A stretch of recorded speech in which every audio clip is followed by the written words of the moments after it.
Hi friends, welcome back. ఈ వీడియోలో మనం చాలా ఇంపార్టెంట్ అయిన ఎస్క్యూఎల్ సెలెక్ట్ స్టేట్మెంట్ గురించి నేర్చుకుందాం. ఇది ఒక బేసిక్ అయి ఉండొచ్చు. బట్ డేటాబేస్ మీద వర్క్ చేస్తున్నప్పుడు రెగ్యులర్‌గా సెలెక్ట్ స్టేట్మెంట్‌ని వాడుతూ ఉంటాం. అసలేంటి సెలెక్ట్ స్టేట్మెంట్ అంటే డేటాబేస్‌లో ఉన్న డేటాని రిట్రీవ్ చేయడానికి, లైక్ డేటాబేస్ టేబుల్స్‌లో ఉన్న డేటాని చూడడానికి యూజ్ చేస్తాం. ఇక్కడ స్క్రీన్ మీద ఉన్న మూవీస్ టేబుల్ ఎగ్జాంపుల్ చూడండి.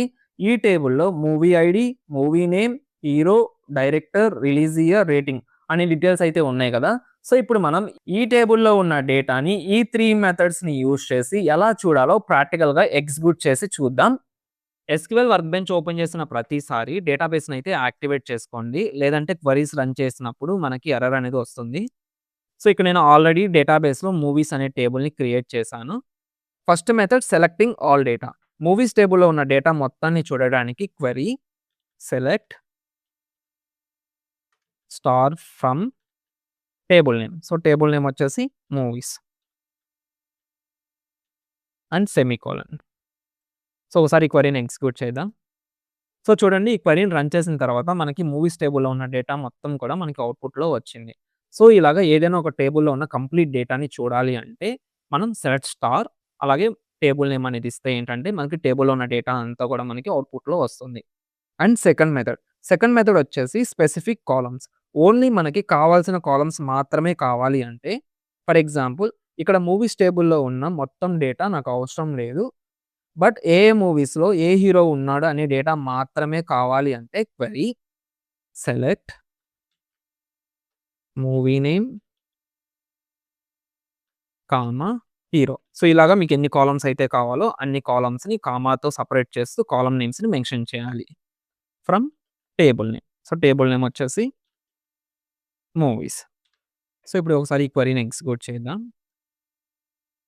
ఇక్కడ మూవీ నేమ్ అలాగే హీరో అనే కాలమ్స్‌ని మాత్రమే మెన్షన్ చేశాం కాబట్టి, మనకి డేటాబేస్ మిగతా కాలమ్స్ అన్నిటిని అవాయిడ్ చేసి, మూవీ నేమ్ అలాగే ఆ మూవీలో ఉన్న హీరో నేమ్స్ మనకి అవుట్‌పుట్‌లో చూపిస్తుంది.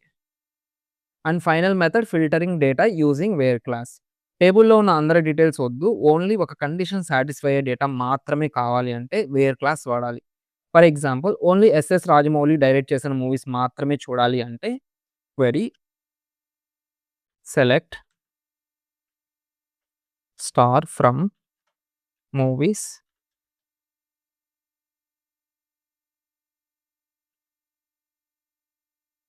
Wear director equal to SS Rajamouli. ఇక్కడ వేర్ అనేది ఒక ఫిల్టర్‌లా పనిచేస్తుంది. సో, డేటాబేస్ మొత్తం వెతికి ఎక్కడైతే డైరెక్టర్ పేరు ఎస్ఎస్ రాజమౌళి అని ఉందో ఆ రోస్ మాత్రమే ఫిల్టర్ చేసి మనకు చూపిస్తుంది. సో, ఒకసారి ఈ క్వెరీని ఎగ్జిక్యూట్ చేద్దాం. చూడండి, ఈ క్వెరీని ఎగ్జిక్యూట్ చేశాక ఎక్కడైతే డైరెక్టర్ పేరు ఎస్ఎస్ రాజమౌళి అని ఉందో ఆ రోస్ మాత్రమే ఫిల్టర్ అయ్యి మనకి అవుట్‌పుట్‌లో రిజల్ట్ అనేది వచ్చింది. ఇక్కడ వేర్ క్లాస్‌లో డిఫరెంట్ కండిషన్స్ యూజ్ చేసి రిక్వైర్డ్ డేటాని ఫిల్టర్ చేయొచ్చు. సో, ఆ కండిషన్స్ అన్నిటి గురించి నెక్స్ట్ సెపరేట్ వీడియోలో డీటెయిల్‌గా అయితే ఎక్స్‌ప్లెయిన్ చేస్తాను. సో, ఇప్పుడు ఒకసారి షార్ట్‌గా రీక్యాప్ చేసుకుందాం. సెలెక్ట్ స్టార్ అంటే ఫుల్ డేటా చూడడానికి. అలాగే సెలెక్ట్ కాలమ్ నేమ్స్ అంటే స్పెసిఫిక్ కాలమ్స్‌ని చూడడానికి. అండ్ సెలెక్ట్ విత్ వేర్ అంటే కండిషన్స్ పెట్టి డేటాని ఫిల్టర్ చేయడానికి. So, that's it guys. Complete SQL notes link డిస్క్రిప్షన్‌లో ఉంది. చూసి యూజ్ చేసుకోండి. సో, వీడియో నచ్చితే లైక్ చేయండి. అలాగే మన ఛానెల్‌ని సబ్స్క్రైబ్ చేసుకోండి. Thanks for watching.